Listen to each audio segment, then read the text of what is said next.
দীর্ঘ 40 বছর যাবত কত বড় নিমক হারাম আর কত বড় নাফরমান বান্দা দীর্ঘ 80 বছর পর্যন্ত সে আল্লাহকে ডাকে নাই। তার কারণে আল্লাহ রাব্বুল আলামিন আমাদের তওবা কবুল করছিল না।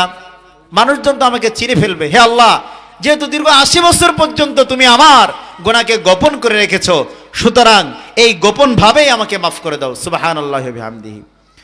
কিছুক্ষণ পর আল্লাহ রাব্বুল আলামিন জিবরাইল আমিনের মাধ্যমে জ্বালিয়ে দিলেন, ওগো মুসা, আর চিন্তা টেনশন করার কোনো কারণ নাই। এখন এই মজলিসের মধ্যে যারা আছে সকলেই পরিপূর্ণ ঈমানদার আর নেককার, বলেন সুবহানাল্লাহ। মুসা আলাইহিস সালাম বলেন, হে আল্লাহ, এই মজলিস থেকে তো কেউ তো যায় নাই।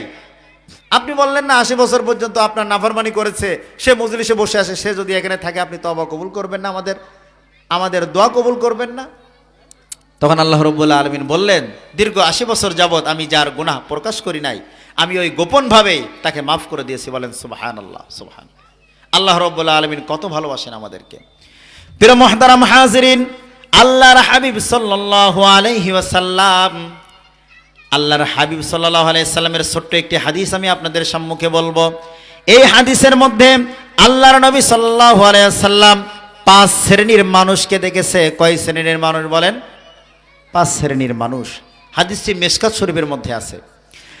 আল্লাহর হাবিব সাল্লাল্লাহু আলাইহি ওয়াসাল্লামের পবিত্র অভ্যাস ছিল ফজরের নামাজের পর তার সাহাবায়ে কেরামদের দিকে মুখ ঘুরে বসতেন এবং বলতেন, তোমাদের মধ্য থেকে রাত্রে কেউ কোনো স্বপ্ন দেখেছে কিনা?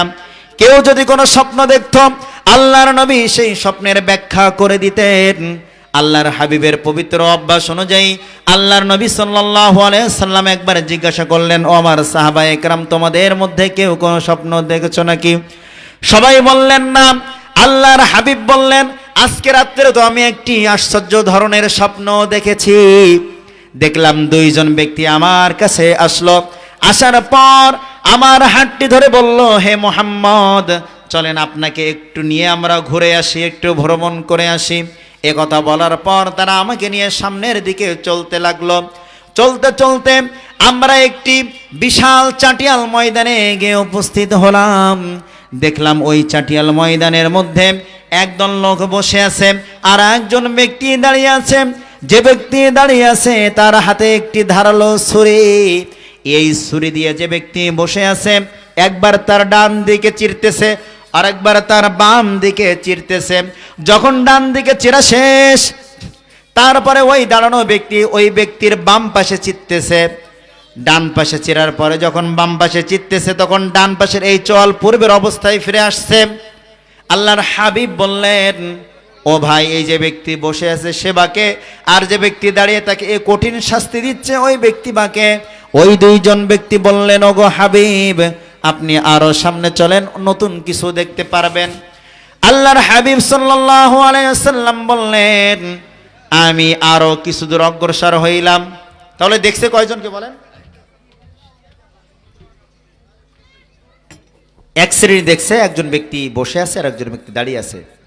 এই একদলকে দেখলো। আল্লাহর হাবিব সাল্লাল্লাহু আলাইহি ওয়াসাল্লাম আরো কিছু দূর অগ্রসর হওয়ার পর দেখলেন একজন ব্যক্তি শুয়ে আছে আর একজন ব্যক্তি তার মাথার কাছে দাঁড়িয়ে আছে। যে ব্যক্তি দাঁড়িয়ে আছে তার ভয়ঙ্কর চেহারা আর তার হাতে বিশাল একটি পাথর। আল্লাহর নবী সাল্লাল্লাহু আলাইহি সাল্লাম দেখলেন যে ব্যক্তি দাঁড়িয়ে আছে ওই বিশাল বড় পাথর দিয়ে যে ব্যক্তি শুয়ে আছে তার মাথার উপরে সজোরে আঘাত করছে।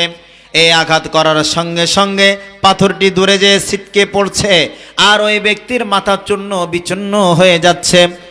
এই যে ব্যক্তি শাস্তি দিচ্ছে সে আবার দূর থেকে ওই পাথরটি নেওয়ার জন্য যাচ্ছে। পাথরটি এনে ওই ব্যক্তির কাছে আসার আগে আবার পূর্বের অবস্থায় সে ঠিক হয়ে যাচ্ছে। আল্লাহর নবী বললেন, হে ভাই, এবার আমাকে বলেন, যে ব্যক্তি শুয়ে আছে সে বাকে, আর যে ব্যক্তি তাকে আঘাত করছে ওই ব্যক্তিটা বাকে?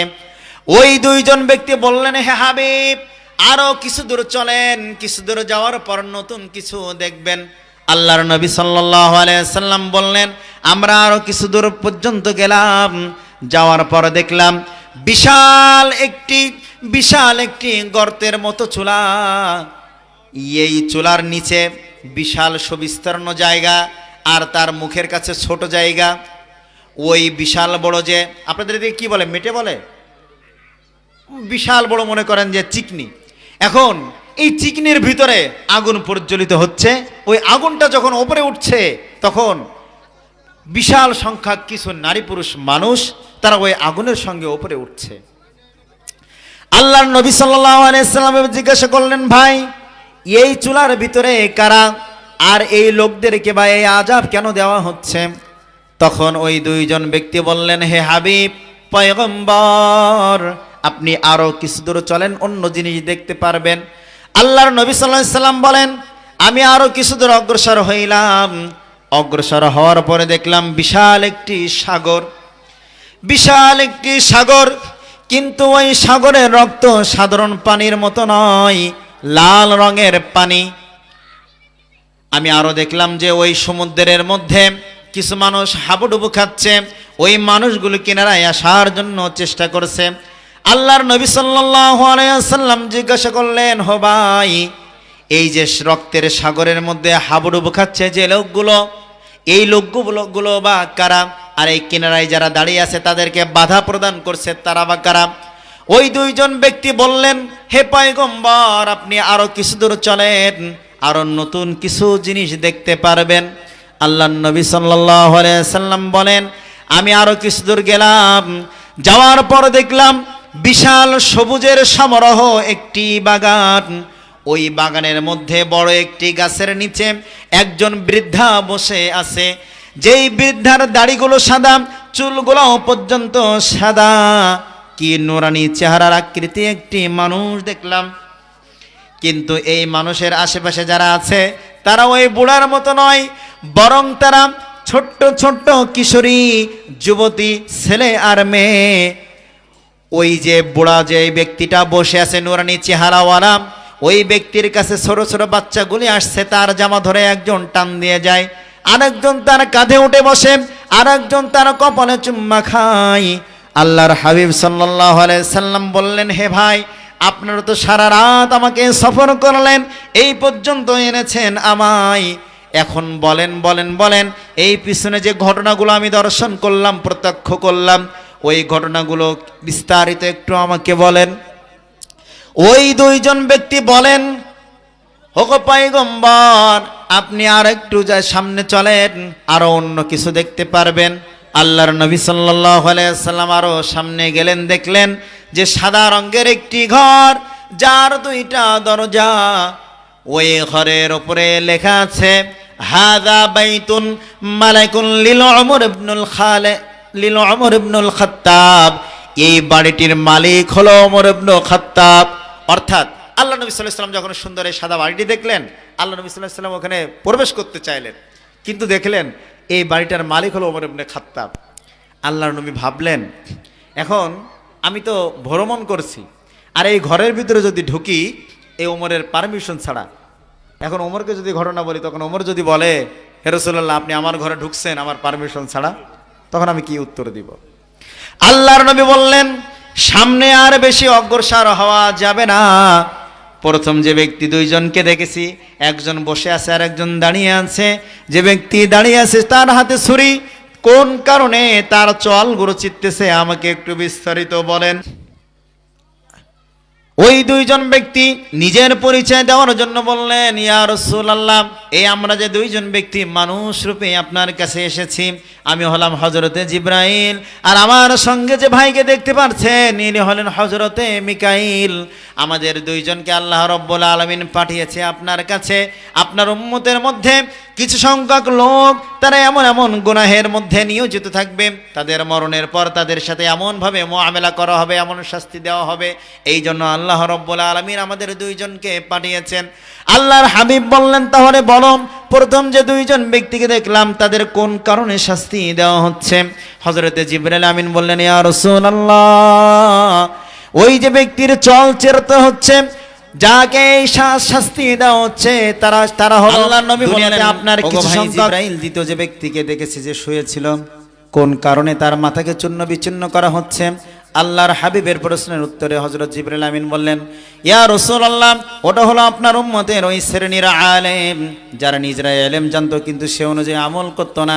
আল্লাহর হাবিব বললেন, তাহলে 3 নম্বরে যাদেরকে দেখেছি উলঙ্গ অবস্থায় এই চুলার মধ্যে যাদেরকে আগুনে জ্বালানো হচ্ছে তারা কারা?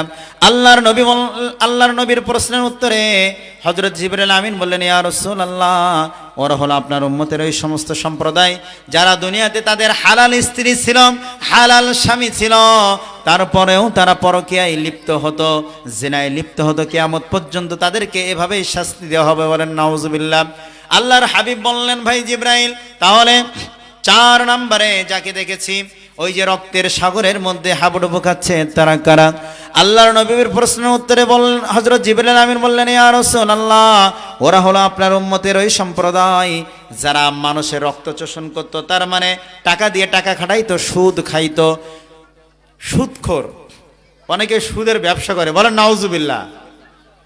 দুনিয়াতে কতদিন বাঁচবেন ভাই?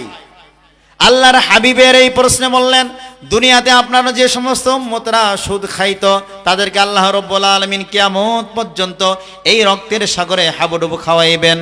আল্লাহর হাবিব বললেন, ভাই জিবরাইল, তাহলে ওই যে সুন্দর একটি বৃক্ষের নিচে শুভ্র দাড়িওয়ালা, সাদা দাড়ি আর সাদা চুলওয়ালা যে ব্যক্তিকে দেখলাম সে কে?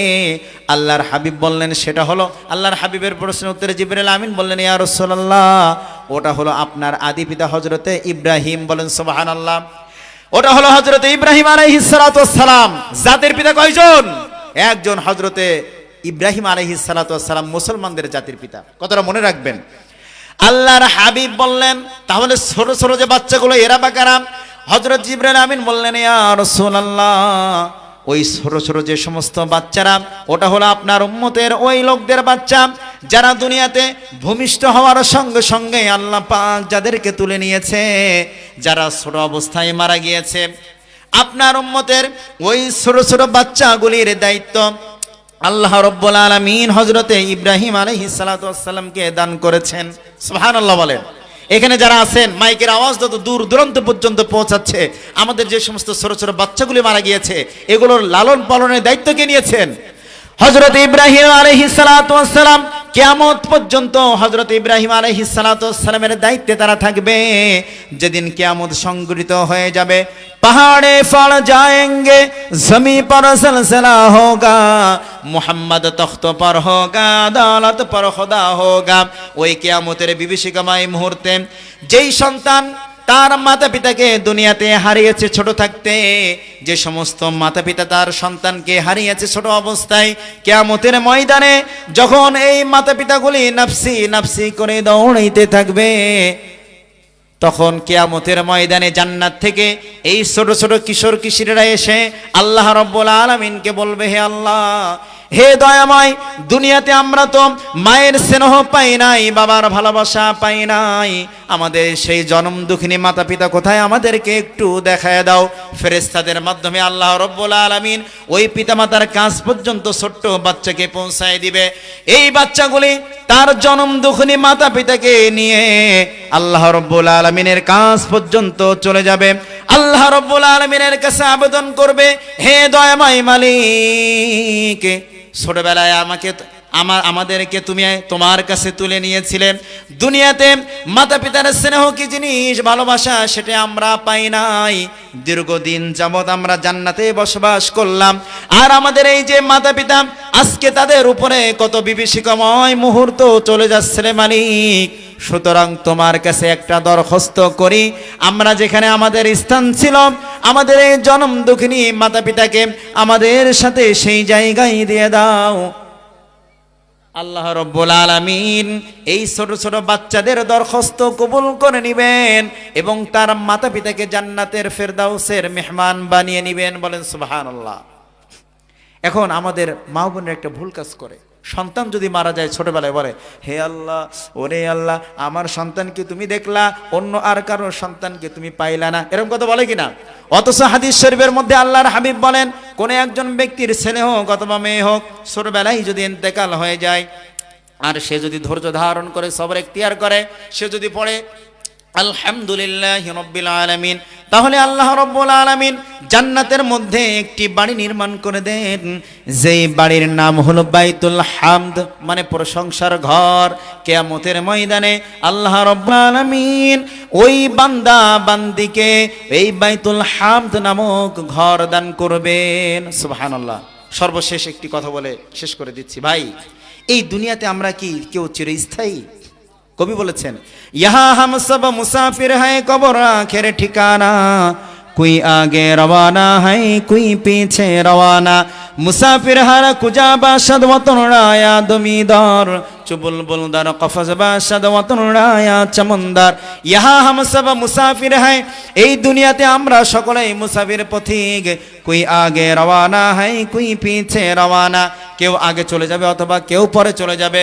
মুসাফির হার কুজা বাসাদ ওয়াতন রায়া দমিদার, একজন পথিক সে কোথাও যদি সফর করে সে কিন্তু তার বাড়ি ভোলে না। মুসাফির হার কুজা বাসাদ ওয়াতন রায়া দমিদার, চুবুলবুল দার কফজ বাসাদ ওয়াতন রায়া চমনদার। যেমন বুলবুলি পাখি, কোনো পাখি যদি সকালে তার বাসা থেকে বাইর হয়, দিন শেষে সন্ধ্যাবেলায় কিন্তু সে তার নিড়ে ফিরে আসে। মুসাফির হারা কুজা বাসাদ ওয়াতন রায়া দমিদার, চুবুলবুল দার কফজ বাসাদ ওয়াতন রায়া চমনদার। কিয়া সামাল্লায়া মুসাফির সফর তেরা है बईद, रंजे के दुनिया में किश्ती मौजू तूफा है मस्जिद। তো মুসাফির যেখানে থাকুক না কেন সে কিন্তু তার ঘরের কথা মনে রাখে। ভাই, আমাদের সফর ছিল হলো আসমানে, তারপর মায়ের পেটে, এখন পৃথিবীর পিঠের উপরে, কাল দেখবেন আমরা এই কবরের পেটে, তারপরে হাসরের পিঠে, তারপরে হয় জান্নাত নাই জাহান্নাম। আল্লাহ রাব্বুল আলামিন আমাদের সকলকে কথাগুলো উত্তমভাবে বোঝার এবং আমল করার তৌফিক দান করুক। নাসরুম মিনাল্লাহি ফাতুন করিব অবশ্যিল মুমিনিন। যারা কমিটিতে আছেন ওই সমস্ত ভাইদেরকে দৃষ্টি আকর্ষণ করছি, আপনারা মসজিদে এসে সমবেত হন ইনশাআল্লাহ।